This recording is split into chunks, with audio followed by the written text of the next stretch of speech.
Yo, what's up? It's Yo Rumi. So in this video, I want to cover something which is a question you might be asking yourself if you're looking to start a startup, which is, should I use no-code tools and platforms to build my startup, or should I hire software developers and potentially raise capital to build my startup, right?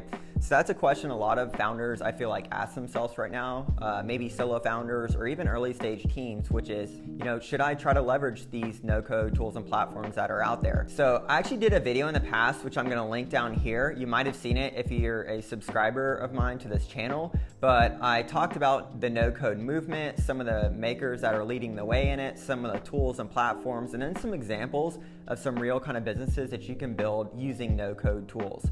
So you can see that for some reference on no code. But what I want to talk about in this video and kind of start this out with is, first off, mentioning that as you're looking to take your idea to a business, to understand the business requirements, right?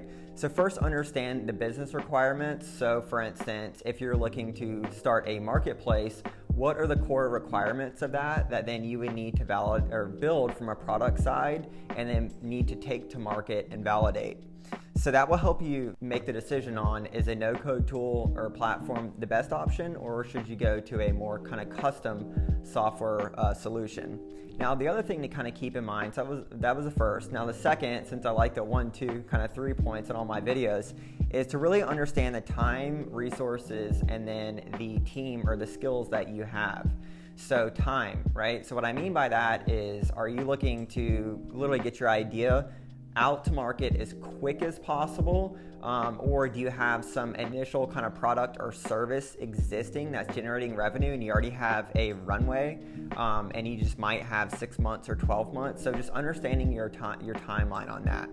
The second off that is the resources. So are you completely bootstrapped and on a minimal to $0 budget, or do you already generate, as I mentioned, some kind of revenue, maybe through services or some other kind of lightweight product that you have built, or you have some kind of funding or just to kind of seed your business?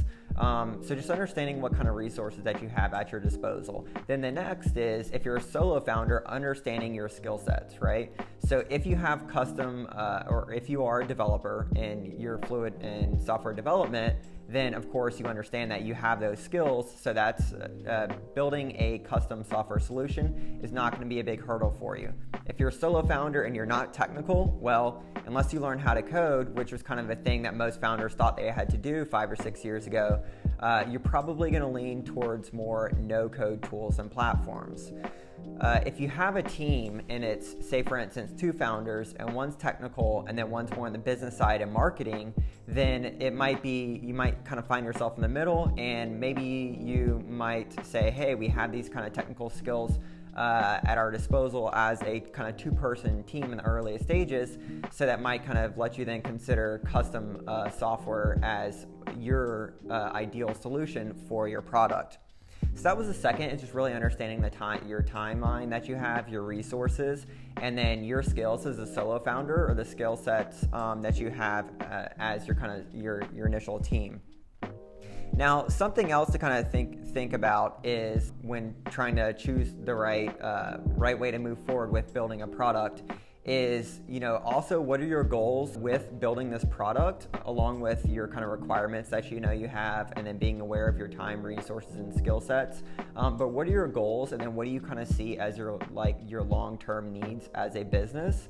Assuming, of course, that you can kind of get that initial validation and traction and revenue and kind of scale along the way. So after the second point on that, which is one of the points you need to consider, or I would suggest considering when you're looking to evaluate whether you should go the no-code tools and platforms or custom software development, which was time, resources, and your skills as a solo founder or your teams, is to really just understand the longer term requirements of your business, and then see, are there suitable tools and platforms that either kind of out of the box, so to speak, or customized can help you get there faster and accelerate that using minimal time and resources? Or are you gonna hit some point where you can basically, to your best ability, based off of your current kind of whether it's a current business that's a service business, or you're already operating in that market and you already understand the needs that are going to be required down the road, and that's from actual user kind of feedback. That from there is you might understand that, hey, our roadmap down the road, like we're going to need this and probably sooner than later. So maybe over here looking at these no-code kind of tools and platforms might not be the best solution for us. So that is the case with especially a lot of businesses that already are up and operating, and they just might not be in a product form. Then they might kind of look more towards custom software development. So kind of in short, we're kind of getting to a point where we're realizing that, as you're probably listening to this or watching this video, where typically the earlier stage literally in the idea stage is going to be the most suitable for leveraging no-code tools and platforms to just take your idea to a product that then you can focus on launching, getting real users to use their feedback, iterate, and try to scale that.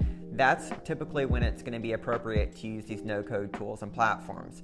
Typically where custom software development comes in is a more feasible option, is when you have existing kind of service-driven businesses, you have existing revenue, and you have a lot of real user feedback and market feedback that might warrant some kind of more robust features that some of these no-code tools and platforms don't allow for out of the box, or even with custom development. So those are the two different kind of use cases that kind of come into play when you might be looking at no code or kind of custom software development. Now, something else to kind of keep in mind, so just some pros and cons of each, is that obviously the benefit of using no-code tools and platforms is the ability to take something to market, an idea to a product to market, using minimal time and resources, so you can focus more on the marketing, actually acquiring users, getting them to use your product, feedback, and then iteration and scale. Also, too, one of the bigger upsides is what I like to kind of generalize that is finding true product market fit faster. So that's why I highly suggest looking into some of these different tools and platforms. So that way you can see, can you leverage what's already out there, so that way you don't have to then invest a lot of time and resources in custom software development if you don't need to. So of course, this is just a video that's just trying to provide more insights into two common options of no-code tools and platforms or custom software development. So you, of course, should kind of take all the different factors that I mentioned before into consideration and find what works best for you. But hopefully this gives you a little bit of insights into the suitability of no-code tools and platforms, and then also custom software development.